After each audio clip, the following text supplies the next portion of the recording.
തുടക്കത്തിൽ തന്നെ ഏറ്റവും അമൂല്യമായ സ്വത്ത് കോൺഗ്രസ് അവകാശപ്പെട്ടു. ഇന്ത്യ എന്ന പേര് പുതിയ ഡൊമിനിയന് ഹിന്ദുസ്ഥാൻ എന്ന പേര് നൽകണമെന്ന ഒരു നിർദ്ദേശം നിരാകരിച്ചുകൊണ്ട് പാകിസ്ഥാൻ വേർപെട്ടു പോകുന്ന രാജ്യമാകയാൽ ഇന്ത്യ എന്ന പേരും ഐക്യരാഷ്ട്ര സംഘടന പോലുള്ള കൂട്ടായ്മകളിൽ നിലവിലുള്ള സ്ഥാനങ്ങളും തങ്ങൾക്ക് തന്നെയായിരിക്കണമെന്ന് കോൺഗ്രസ് നിർബന്ധിച്ചു. മിക്ക ബന്ധമോചന കേസുകളിൽ എന്ന പോലെ ഇരു കക്ഷികളും തമ്മിൽ ഏറ്റവും രൂക്ഷമായ തർക്കങ്ങളാണ് ഉണ്ടായത്. പണത്തെ സംബന്ധിച്ചാണ്.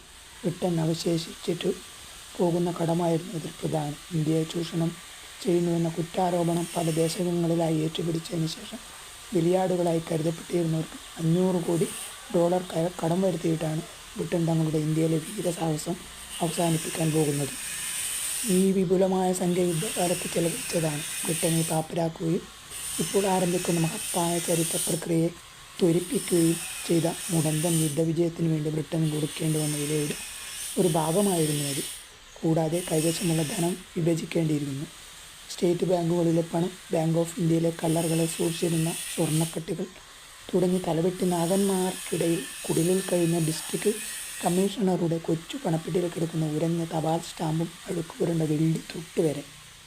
അസാധ്യമായ ഈ ദുർഘട പ്രശ്നത്തിന് പരിഹാരമുണ്ടാക്കാൻ കഴിയാതെ വന്നപ്പോൾ എച്ച്.എം. പട്ടേലിനെയും മുഹമ്മദ് അലിയെയും സർദാർ പട്ടേലിൻ്റെ ഉറക്കറയിൽ അടച്ചുപൂട്ടി.